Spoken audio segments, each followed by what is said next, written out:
Bismillahirrahmanirrahim. Assalamualaikum warahmatullahi wabarakatuh.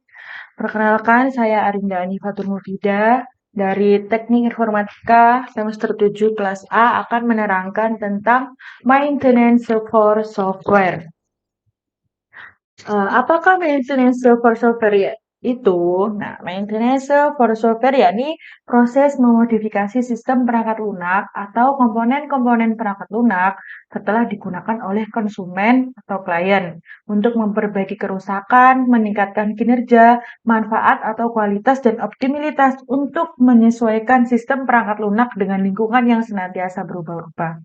Nah, maintenance biasanya dilakukan saat proses pemeliharaan perangkat lunak merupakan proses yang sidatnya berupa post delivery atau bisa diartikan bisa dikerjakan setelah software digunakan oleh klien.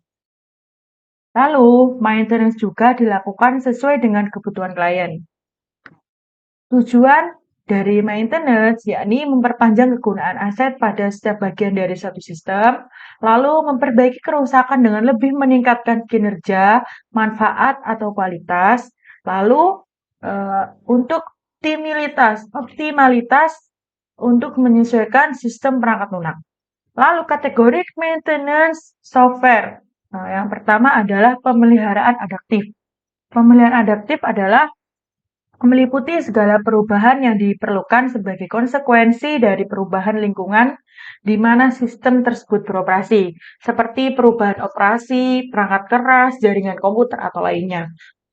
Ya, dapat seperti contoh undang-undang yang baru yang memungkinkan aplikasi tersebut itu perlu adanya maintenance atau perubahan-perubahan. Lalu yang kedua yakni pemeliharaan korektif.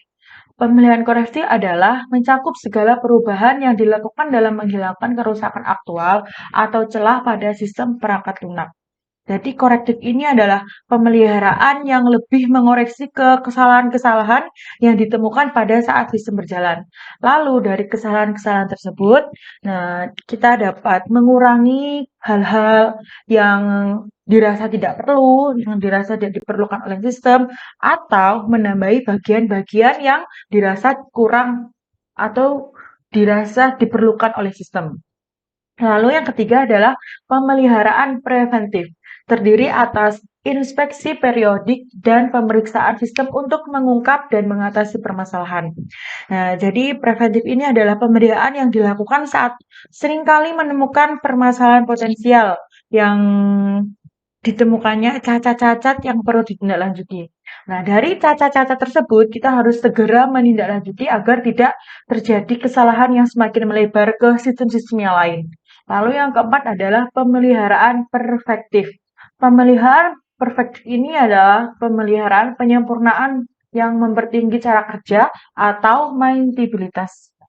Maintainabilitas yakni kemampuan pemeliharaan sistem.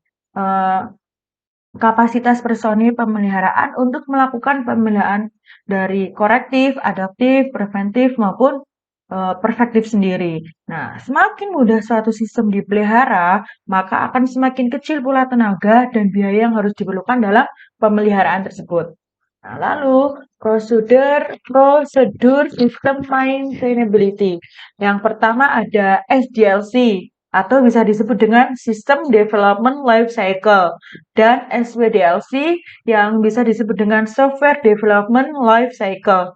Nah, SDLC maupun SWDLC ini merupakan aplikasi yang profesional dalam teknik maupun perangkat modeling yang mendukung berupa hal-hal keseluruhan yang terbaik yang dapat seseorang lakukan untuk meningkatkan maintainabilitas sistem. Lalu yang kedua ada definisi data standar.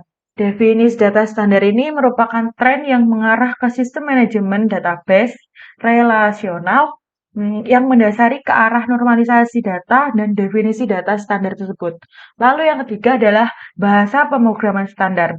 Dari bahasa pemrograman standar ini ya, merupakan penggunaan bahasa pemrograman standar yang biasanya digunakan adalah bahasa pemrograman seperti C yang akan mempermudah pengerjaan pemeliharaan. Jadi pemeliharaan tersebut melihat atau bisa dilakukan sesuai dengan bahasa pemrograman yang digunakan. Lalu yang keempat adalah rancangan moduler. Nah, rancangan moduler ini adalah programmer pemeliharaan yang dapat mengganti modul program jauh lebih mudah daripada berurusan dengan keseluruhan program. Lalu yang kelima adalah modul yang dapat digunakan kembali. Nah, modul biasanya dari kode yang dapat digunakan kembali, yang dapat diakses oleh semua aplikasi yang memerlukannya. Yang enam adalah dokumentasi standar. Nah, dokumentasi standar adalah diperlukan sistem pemakai, perangkat lunak, dan dokumentasi operasi standar sehingga semua informasi yang diperlukan untuk beroperasi atau pemeliharaan aplikasi khususnya tersedia. Nah, nomor 7 adalah kontrol sentral. Kontrol sentral ini merupakan semua program, dokumentasi, dan data test yang seharusnya diinstal dalam penyimpanan pusat dari sistem CAS. Nah, CAS ini merupakan Computer Aided Software Engineering atau Computer Assistant Software Engineering. Sekian presentasi dari saya yang menjelaskan tentang maintenance for software. Apabila kata-kata saya banyak yang salah, penjelasan saya salah, maka mohon bimbingannya untuk kedepannya. Sekian dari saya. Wassalamualaikum warahmatullahi wabarakatuh.